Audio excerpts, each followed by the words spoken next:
For a long time, horror was treated as a boys' club, loud, brutal, obsessed with spectacle, and rarely interested in what fear feels like from the inside. But over the past decade or so, something has shifted. The genre itself has begun to stretch, exploring new forms, tones, and ways of unsettling the audience. And some of the most original, emotionally precise horror comes from female directors. Fear becomes the lens through which they reveal the hidden corners of human experience. Today, I want to look at a small part of that thrilling revolution. Welcome to A Take of Her Own, a feminist film club where we celebrate cinema directed by women, 10 films at a time. This week, we're focusing on horror films directed by women. Stories that stretch the genre, bend its rules, and remind us that fear doesn't always announce itself with a scream.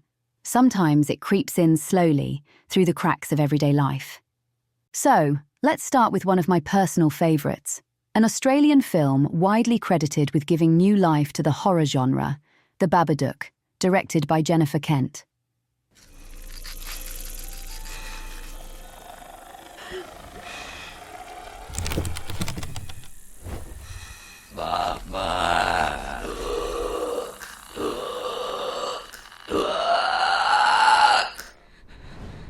Jennifer Kent's debut feature is, on the surface, a familiar kind of horror. A mysterious creature slipping from the pages of a children's book into the shadowed corners of a family home. But The Babadook takes that well-loved monster-in-the-cupboard setup and twists it into something far more unsettling and more human. At the centre of the story is Amelia, a single mother barely holding herself together while raising a hyperactive, emotionally volatile son and quietly drowning in unresolved grief after the sudden death of her husband. When a disturbing pop-up book appears in their house, full of jagged illustrations and whispered threats, her son becomes convinced that its top-hat-wearing spectre, Mr. Babadook, is now haunting their nights. Mom, does it hurt the boy? Mom? Does it live under the bed? Mom? Mommy! Mommy! Kent draws on the grammar of uncanny fairy tales, yet the film's most harrowing moments come from watching Amelia buckle under exhaustion, isolation, and the relentless demands of a child no one else wants to tolerate. Genre is present in every frame of The Babadook, but it never dictates the film's meaning. The monster functions as a metaphor, yet Kent resists the urge to explain or decode it. She lets it seep into the film the way grief seeps into a life, slowly, silently, then all at once. The film's real horror lies in the raw, taboo emotions motherhood often forces underground: rage, resentment, and the fear of not being enough, with the creature merely giving them form. There are no cheap thrills here, though there are moments you may instinctively watch through your fingers. In the end, The Babadook is as sad as it is frightening, and as empathetic as it is relentless. A film that understands that sometimes the scariest thing in the house isn't the monster in the dark, but the pain we refuse to name.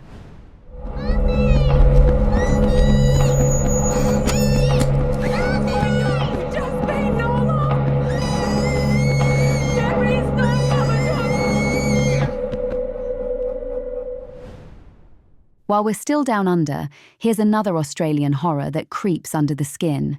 Relic, directed by Natalie Erica James. Will you be all right now? Mum?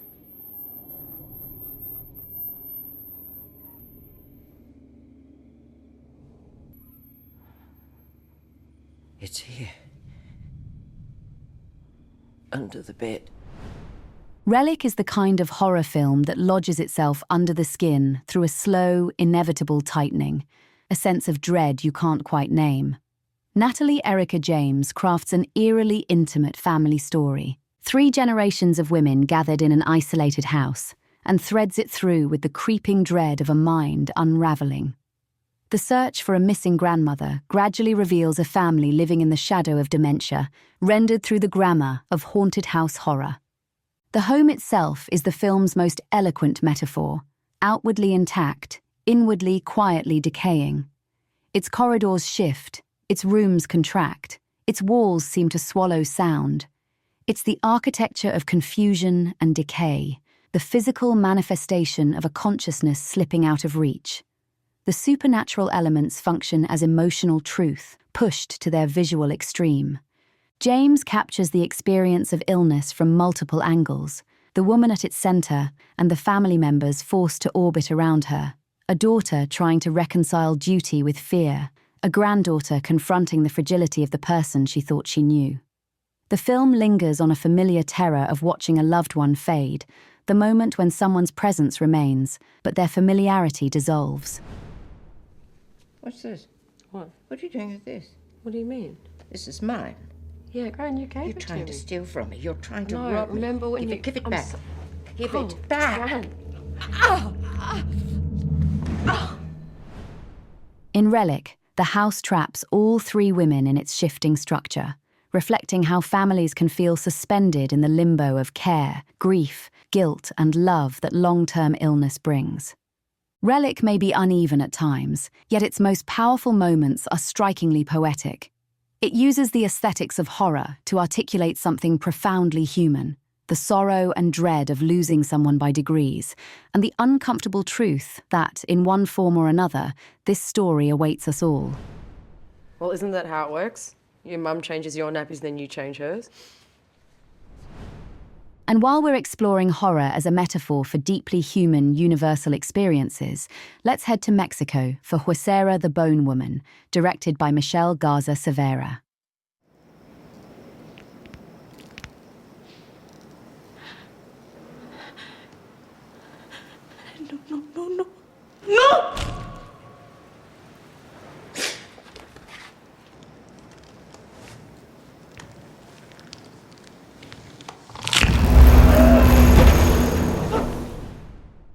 Huesera is a striking debut from Mexican director Michelle Garza Severa, a film that draws deeply from the country's rich horror tradition while carving out its own distinctly feminist space.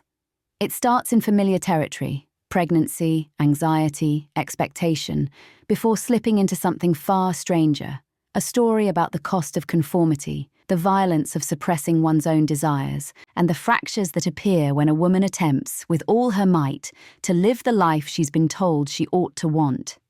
On paper, Valeria's life looks perfectly acceptable. A stable relationship, a longed-for pregnancy, a solid life plan. And yet, beneath that surface, something is already breaking. ¿Estás contenta? Feliz. ¿Y eso que no te gustan los niños? ¿Cómo no le van a gustar? ¿Cuándo le has visto cargar uno de estos? Sí los cargo, ¿verdad, Pa? As Valeria becomes increasingly haunted by a mysterious skeletal apparition, the film reveals that the true terror isn't the bone-cracking spectre itself, but what it stands for, the freedom she once glimpsed, the unresolved pull towards a part of herself she has learned to bury, the cost of choosing a path that slowly tightens around her like a brace. Severa weaves postpartum anxiety and depression into the DNA of the film without ever reducing Valeria to a diagnosis. Instead, she treats horror as a language through which unspoken truths claw their way to the surface. The entity stalking Valeria functions as a manifestation of every sacrifice made in the name of respectability, every part of her identity shaved away to fit neatly into the mold of good woman, good wife, good mother. The dread grows out of that constant pull between who Valeria is and who she's expected to be. Eerie, emotionally intelligent, and steeped in cultural texture, Huesera is both a modern Mexican horror story and a deeply resonant portrait of a woman who tries to live within bones not shaped for her. It lingers, like a whisper, like the sound of something cracking just beneath the surface. Lo que te está pasando es de lo más normal. Cuando una se convierte en mamá, siente que se está partiendo en dos. ¿Cómo no vas a estar asustada, mi amor? Yo también estuve aterrada un buen tiempo. Lo que pasa es que una no anda por ahí contándoselo a todo mundo. From the intimate horrors of motherhood in Mexico, let's move to the wide-open, unforgiving landscapes of the American frontier with The Wind, directed by Emma Tammy.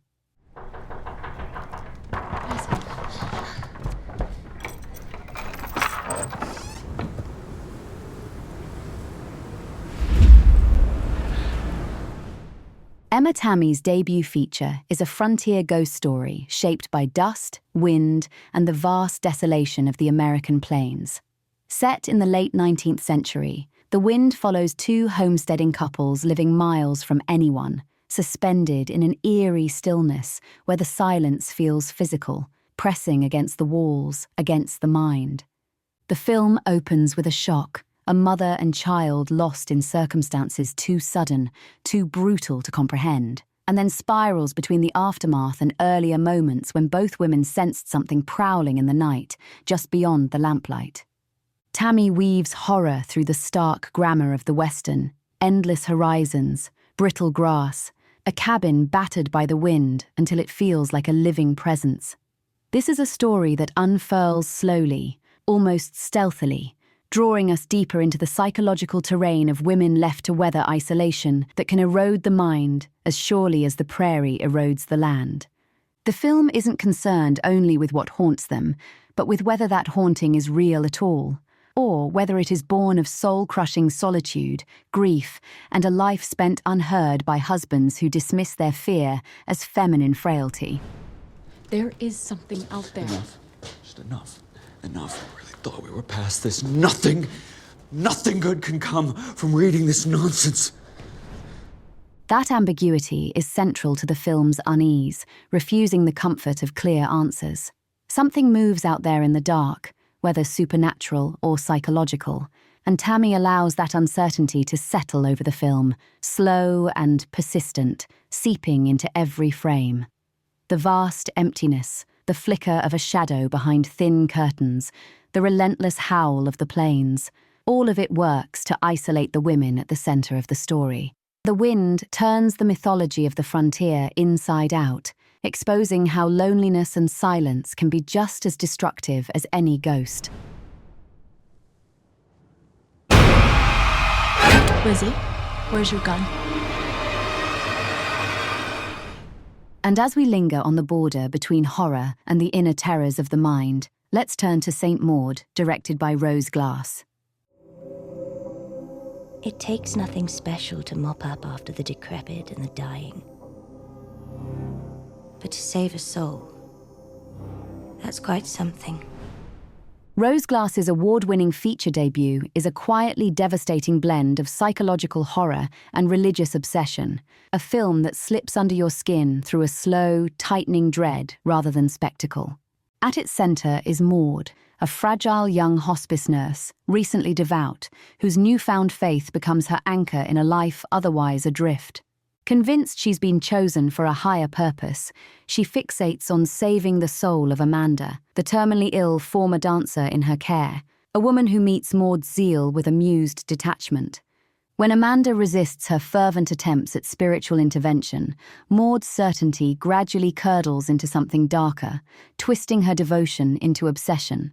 Glass builds the film around Maud's inner world, drawing us into her fervor, her isolation, and the growing fracture between her lived reality and the one she believes God has laid before her. It's a perspective on horror that is seldom explored with such care. Religious fanaticism, not as caricature or spectacle, but as the tragic endpoint of someone desperate to feel chosen, purposeful, connected. You're right, back then I was so lost. But now, I am transformed, and soon, everyone will see. Morfydd Clark's performance is extraordinary, delicate, heartbreakingly sincere, grounding a character who could so easily have tipped into parody. Instead, she becomes someone we can empathize with, even as we fear what she might do.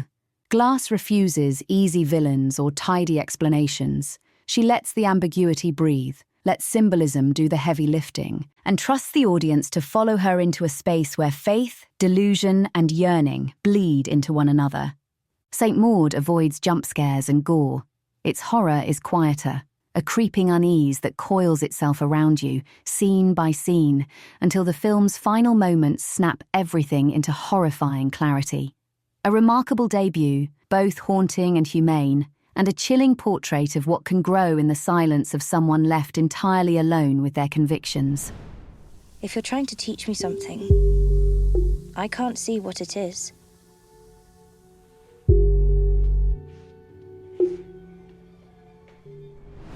And while we're still in the UK, let's dive into a low-budget but incredibly engaging tale with Rose: A Love Story, directed by Jennifer Sheridan.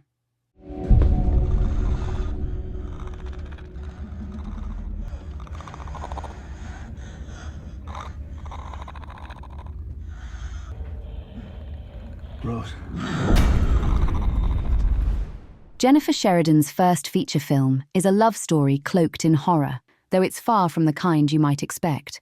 There are no gothic castles, no elegant monsters. Instead, Rose: A Love Story offers something quieter and more intimate.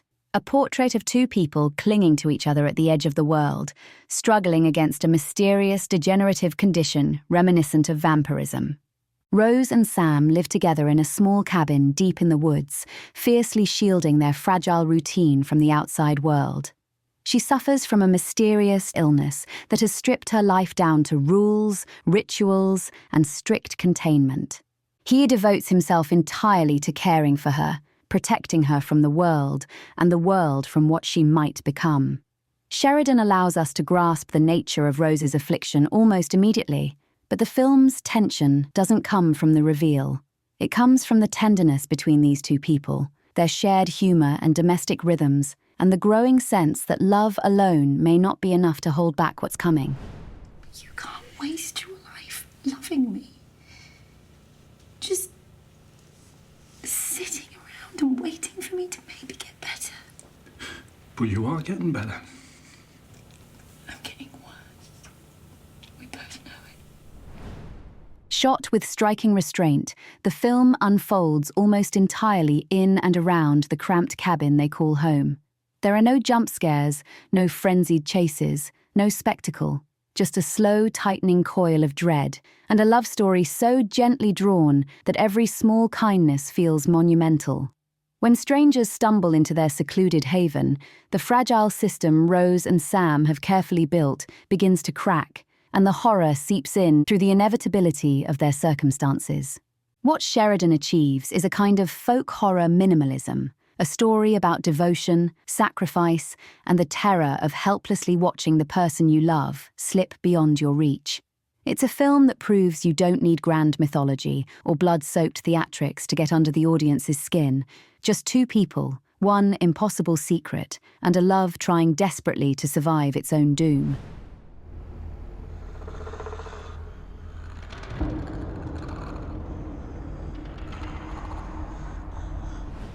And while we're exploring the mix of horror and romance, here's something with a different vibe. Fresh, directed by Mimi Cave.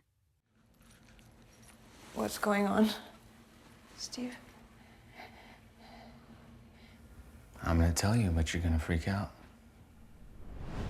Mimi Cave's feature debut begins like a wry millennial rom-com. Swipe fatigue, disappointing dates, the creeping dread that most people on the apps are rude, dull, or emotionally closed off, before veering gleefully into something far darker.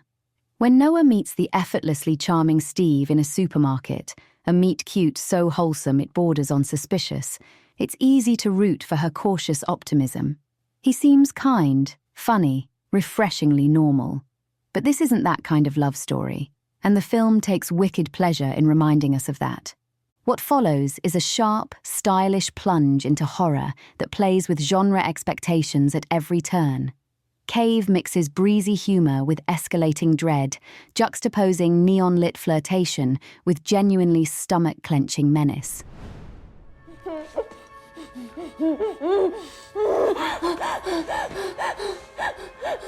Stop being so dramatic. The reveal of Steve's secret hobby is both outrageous and horribly plausible, precisely because Cave situates it within a broader commentary on the ways patriarchal culture commodifies women's bodies, sometimes very literally. The film's power lies not merely in the premise, but in its perspective, a female-authored take on danger, desire, and the uneasy intersection of the two. Cave keeps the tone nimble, one moment caustically funny, the next quietly terrifying, and uses that tonal slipperiness to highlight just how quickly a romantic fantasy can become a survival story. It's not the goriest horror you'll ever see, but it's clever, gleefully stylish, and pitched squarely at an audience who know all too well how treacherous modern dating can be. Still me, you know? Still the guy I was at the bar that night. Meant everything I said to you. Just no games, right? No projections. Know what you wanted? Sticking with horror that doesn't take itself entirely seriously, let's turn to a film that took time to find its audience, and once it did, became almost a classic. Jennifer's Body, directed by Karyn Kusama.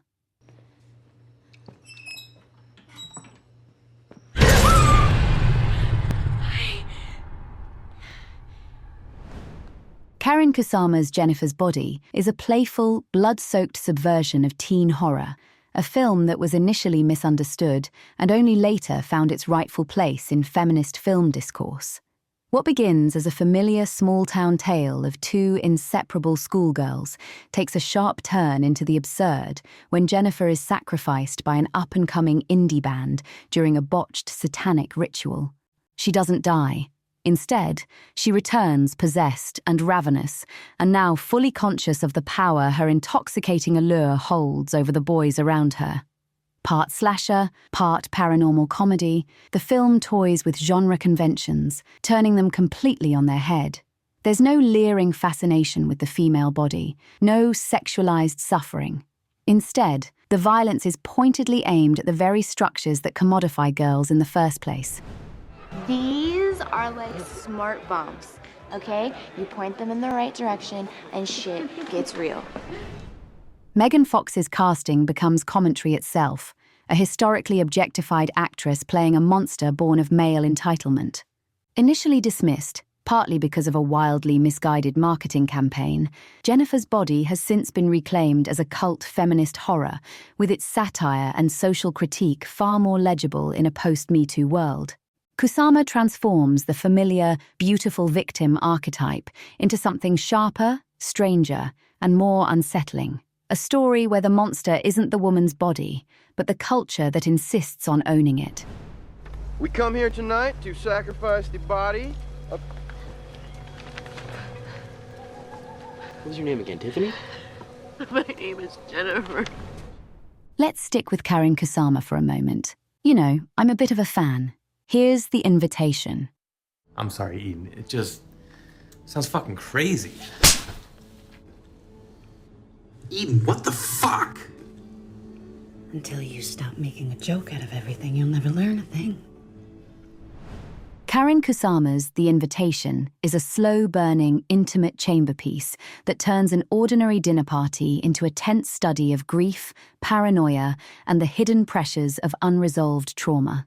The premise seems simple. A man accepts an invitation to a reunion hosted by his ex-wife and her new partner, years after an unimaginable tragedy tore their shared life apart. From the start, the atmosphere is tense. Polite smiles stretched over something sharp, unspoken, and deeply unsettling.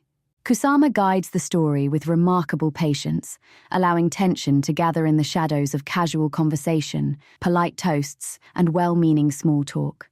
Every gesture feels slightly off, every exchange tinged with something that doesn't quite fit. Is it the projection of a man haunted by memories, or something truly ominous, hidden beneath a veneer of spiritual awakening? You think we're crazy? I never said that. It's okay. I'm not offended. A lot of people think we're crazy. But I doubt they're as happy as we are. Like the best psychological horrors, The Invitation blurs perception, keeping us on edge between real threat and the distortions of a grief-stricken mind. Kusama explores how coping mechanisms can be twisted into something harmful, and how easily people, desperate for meaning or relief, follow ideas offering simple answers, even at the cost of their autonomy. Elegantly crafted and emotionally taut, the film draws its horror from the slow, suffocating realization that something dreadful is quietly, inevitably unfolding. The Invitation is a tale of mourning, manipulation, and the desire for control dressed up as spiritual awakening, and one of those stories that clings to you long after the credits roll. I'm sorry. We should go. No. Something very dangerous is going on here, and nobody's talking about it. We're all just ignoring it because David brought out some good wine. And now, another film with the exact same title. But don't worry, this one tells a very different story. The Invitation, directed by Jessica M. Thompson.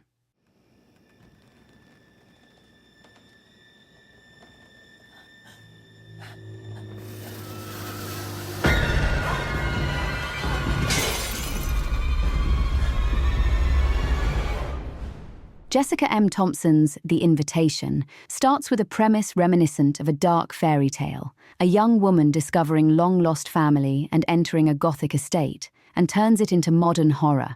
What begins as a tempting fantasy of belonging quickly becomes disturbing, as Evelyn finds herself drawn into a world that treats her heritage as a resource rather than a bond. Thompson constructs the story with an elegant sense of unease. The grand estate feels both alluring and predatory, each gesture of hospitality carrying a subtle edge. The film plays with the tension between glamour and threat, showing how wealth masks a lineage built on exploitation. I suppose congratulations are in order. A female Alexander. And here I thought you were all dried up. Evelyn slowly uncovers her host's true intentions, moving from curiosity to suspicion, and finally grasping the danger she faces. Thompson explores class, inheritance, and gendered expectations, showing how aristocratic charm masks power and danger. Evelyn's journey becomes a tale of reclaiming agency in a system designed to absorb and consume her. This is a horror story that leans into atmosphere and symbolism. Masks that reveal more than they hide, rituals that demand obedience, and a heroine who learns to read the architecture of danger around her. The Invitation may draw on classic motifs, yet it speaks directly to 21st century anxieties, about belonging, about lineage, and about the cost of stepping into spaces that promise everything, while quietly preparing to take something far more precious. To learn I have this whole new family. It's like a dream. So, I have to admit, when it comes to horror, stopping at 10 movies feels almost arbitrary. The more you look at horror made by women, the clearer it becomes how much range there is, how many different ways the genre can bend, stretch, and speak. This is one of those conversations that doesn't really end. It just pauses, and we'll probably come back to it on this channel at some point. If nothing else, I hope these films complicate the idea of what horror by women looks like, and what it can do. Not just as a genre built on fear, but as a space for anger, grief, desire, intimacy, and things that don't always sit comfortably on screen. If you're curious to explore any of the titles mentioned today, you'll find viewing suggestions, where they're currently available to stream or rent, in the description and in the pinned comment below. And I'd really love to hear from you. Which women-directed horror films would you add to this list? Which ones stayed with you the longest, or changed the way you think about the genre? Feel free to share your recommendations in the comments. If you enjoyed this episode, subscribe so you don't miss the next one. Thanks for watching, and I'll see you next time for another 10 films, another angle, and another take of her own.